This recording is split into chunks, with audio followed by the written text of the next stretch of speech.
I watched my hand shake as I opened the email from the management company, the words "past due notice" burning into my screen like a brand. Behind me, the empty bedroom door stood open, mocking me with its silence. This was supposed to be Hannah's room. She was supposed to be here, paying her half, living her life. Instead, I was staring at a $3,750 bill that I couldn't possibly cover alone. My fingers moved to my phone before I could think. I pulled up the text thread with Hannah's mother, Martha. The last message sat there from 2 days ago. Hannah is doing better. The sober living facility is expensive, but necessary. I typed fast, my heart hammering. Martha, the rent is due. I need Hannah's portion. We have a lease. 3 dots appeared immediately, then disappeared, then appeared again. Finally, I'm paying for her recovery. That's my priority. My jaw clenched so hard I felt my teeth grind.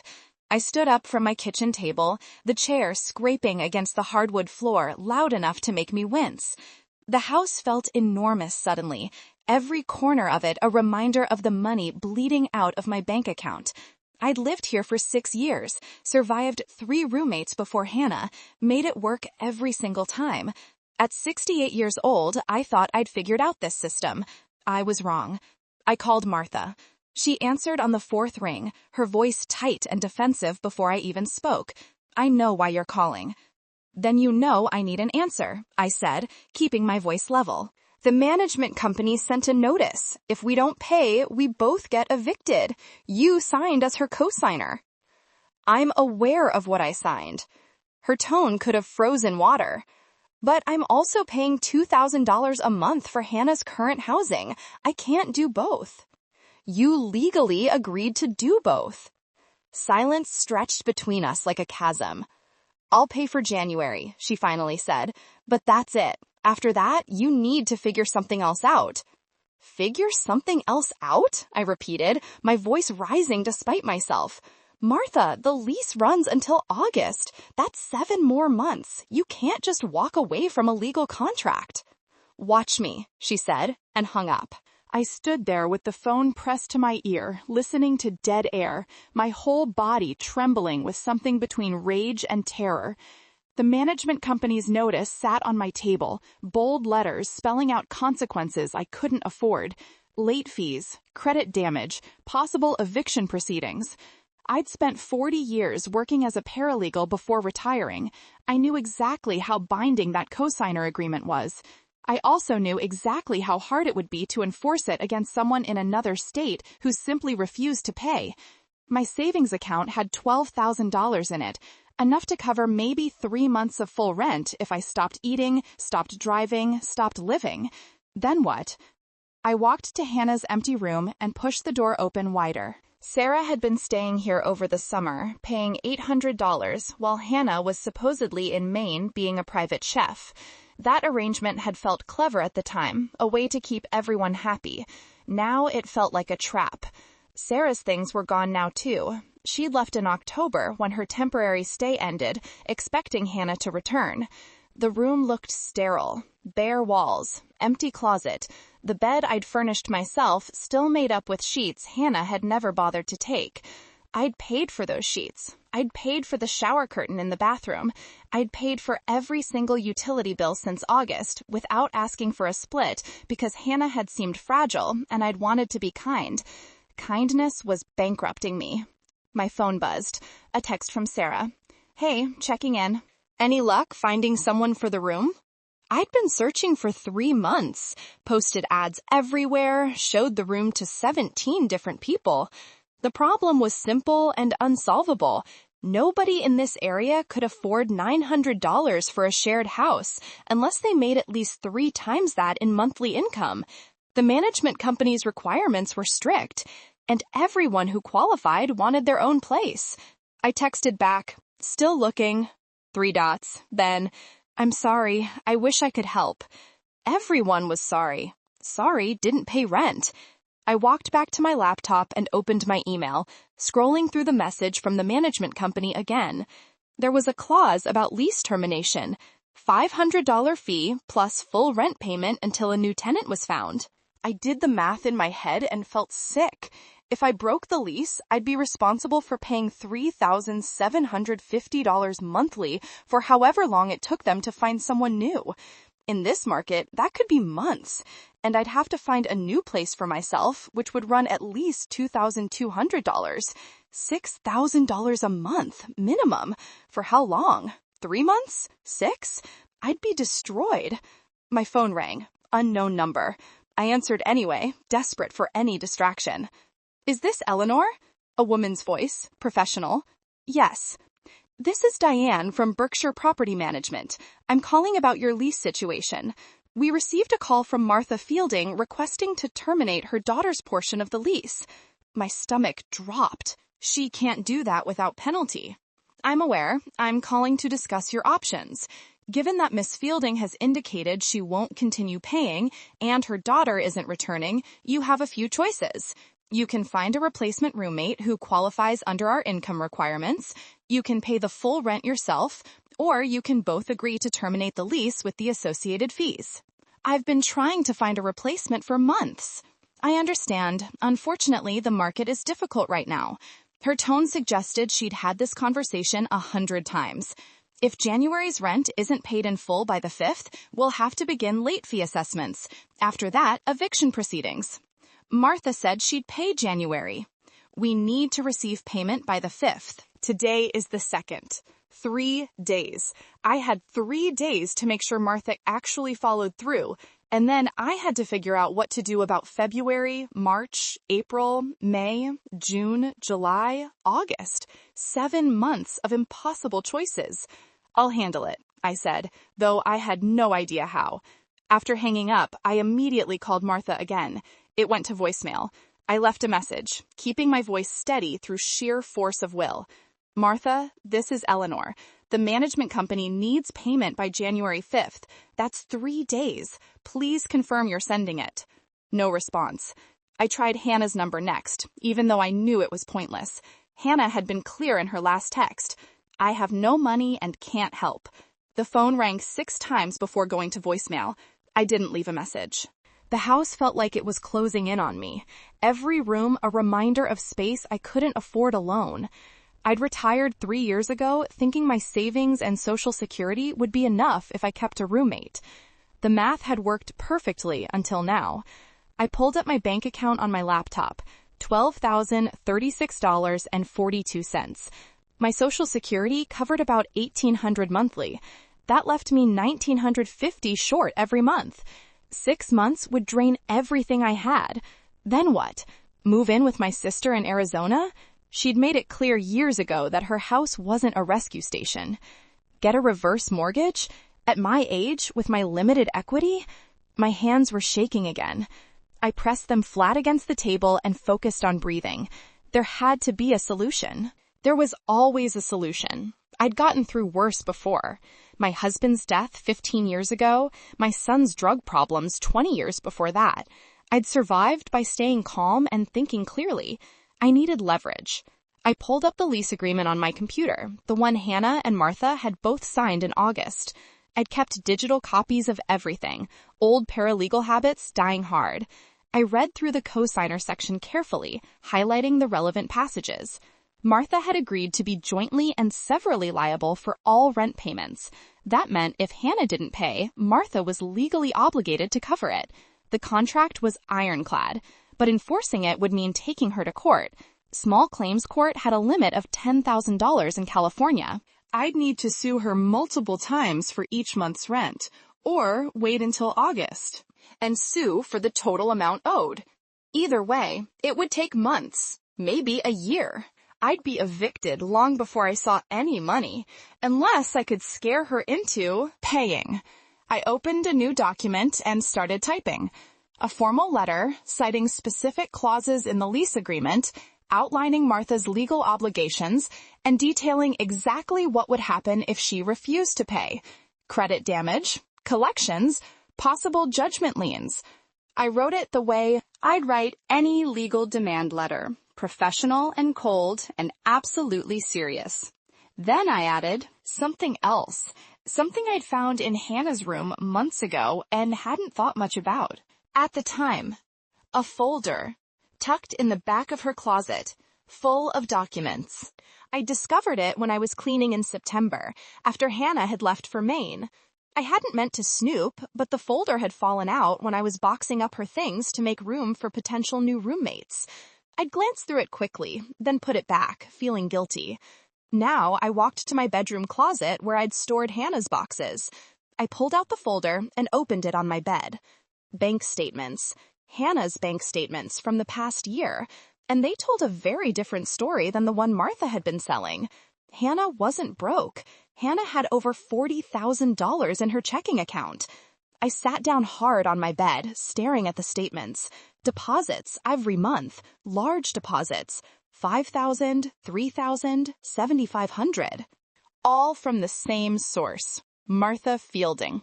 Martha had been giving Hannah money, lots of money, while telling me she couldn't afford to pay rent. My hands started shaking again, but this time it wasn't fear. It was rage, pure white-hot rage. I picked up my phone and took photos of every single statement. Then I added a new paragraph to my letter. When I finished, I read it through 3 times to make sure the tone was perfect, professional, factual, and absolutely devastating. I hit send at 9 p.m. Martha called at 9:15. You have no right to go through Hannah's personal belongings. I have every right to document assets when I'm considering legal action against someone who owes me money. Those statements are private. They were abandoned in my home. And they're very interesting reading, Martha. You've given your daughter over $60,000 in the past year.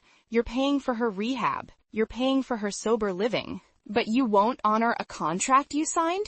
Silence. Here's what's going to happen. Continued, my voice steady and cold. You're going to pay every month until the debt. Lease ends in August. If you don't, I'm filing a lawsuit and attaching these bank statements as evidence that you have the means to pay, but are choosing not to. I'll also be reporting your credit to every major bureau showing the missed payments. And I'll make sure the management company knows about Hannah's assets so they can pursue collection against her as well. You can't do that. Those are Hannah's medical expenses. Those are gifts. Documented, regular gifts, which means Hannah has the means to pay her own rent, which means you're both defrauding me and the management company. This is blackmail. This is contract enforcement. You signed an agreement. Honor it. I hung up. My heart was pounding so hard I thought I might pass out. I'd never done anything like that before. Never used information as a weapon. Never threatened anyone with legal action outside of my professional work. But I also had never been backed into a corner like this. Never faced losing my home because someone else decided their convenience mattered more than their word. The phone rang again. Martha. I didn't answer. A text came through. You're making a mistake. I texted back. January payment is due in 3 days. The choice is yours. Then I blocked her number. The next 3 days were agony. I checked my email constantly, waiting for confirmation from the management company that payment had been received. I barely slept. Every time I walked past Hannah's empty room, I felt my chest tighten with anxiety. On January 4th at 3 in the afternoon, I got the email.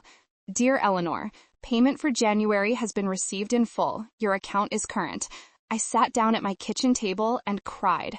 Not relief, not happiness, just the overwhelming release of 3 months of tension finally breaking. I cried until my throat hurt and my eyes were swollen. Then I made myself coffee and stared at my laptop screen, trying to figure out what to do next, because Martha would pay for January, maybe February. But eventually she'd stop. Or she'd find a lawyer who'd tell her how to get out of the contract. And I'd be right back where I started, scrambling to find money I didn't have. I needed a permanent solution. I spent the next week doing something I'd never done before.